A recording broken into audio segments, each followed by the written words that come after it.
सूरज ग्रहण होता है, सूरज ग्रहण का जो है ना हमला औरत पे कोई असर होता है, जैसा मैंने सुना है कि जी ठीक है, मैं बताता हूँ। जी जी मैं समझ गया, बताता हूँ। अस्सलामु अलैकुम वरहमतुल्लाहि वबरकातुहू। बिस्मिल्लाहिर्रहमानिर्रहीम।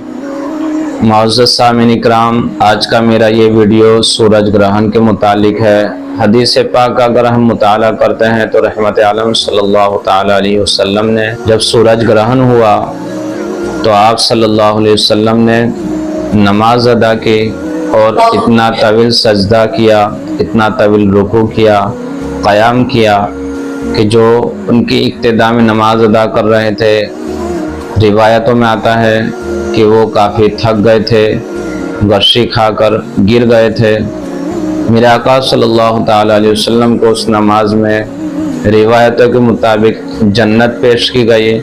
जहन्नम में जो औरतें जिन पर अजाब हो रहा था वो बताया गया। इस तरीके से सूरज ग्रहण के मुतालिक हदीस पाक के अंदर भी है। आज का मेरा ये मौजू है, मेरी ये बात है कि जब सूरज ग्रहण होता है तो आम लोगों में ये बात रहती है, गैरों के अंदर भी ये बात रहती है कि जो औरतें उम्मीद से हैं, हामिला है, वो ये काम करे, ये काम ना करे, छुरी न चलाए वरना बच्चा अपाहिज पैदा होगा, बच्चा ऐसा होगा। तो इसके मुतालिक शरीयत में क्या हुक्म है, आइए हम समझते हैं कि शरीयत में इसकी क्या अहमियत है, क्या ऐसा करना चाहिए या नहीं करना चाहिए। मुफ्ती अकमल रजा साहब की इस क्लिप को देख करके हम समझे और जाने। एक सवाल है कि ये जो सूरज ग्रहण होता है, सूरज ग्रहण का जो है ना हमला औरत पे कोई असर होता है, जैसा मैंने सुना है कि जी ठीक है, मैं बताता हूँ। जी जी मैं समझ गया, बताता हूँ। जी और जी मैं समझ, बच्चे पे कोई साइड इफेक्ट पड़ता है, क्या ये सही है? देखिए, शरीयत तो इस बारे में बिल्कुल खामोश है। शरीयत इस किस्म के तमाम तवहुमात का इनकार करती है। दुनिया में कुछ चीज़ें सबब बन सकती हैं, लेकिन वो अल्लाह तबारक व तआला की मर्जी के ताबे हैं।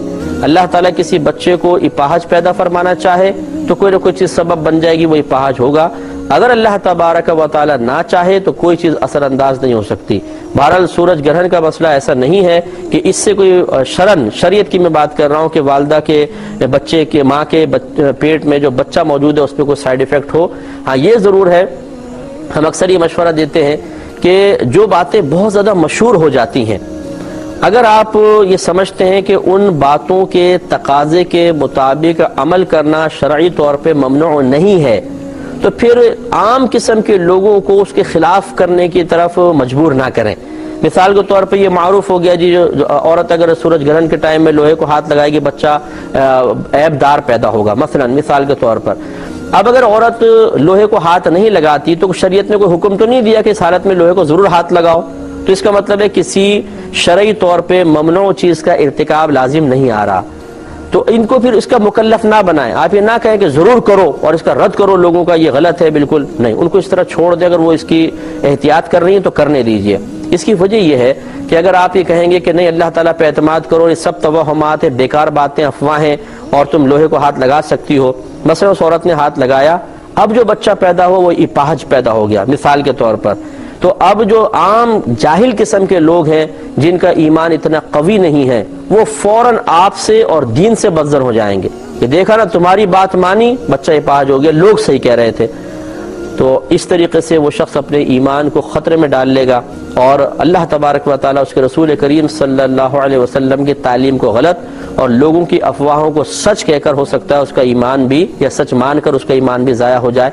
इसलिए अवामुन नास को हत्तल इम्कान इस इम्तिहान में ना डाला जाए। अगर वो कोई ऐसा अकीदा रखते हैं, कोई ऐसा ख्याल रखते हैं और वो सराहतन कुरान और हदीस के खिलाफ ना हो, तो फिर उसके खिलाफ करने पर उनको मजबूर ना किया जाए। इसी में हिकमत है। उम्मीद है आप बात समझ गए होंगी भाई।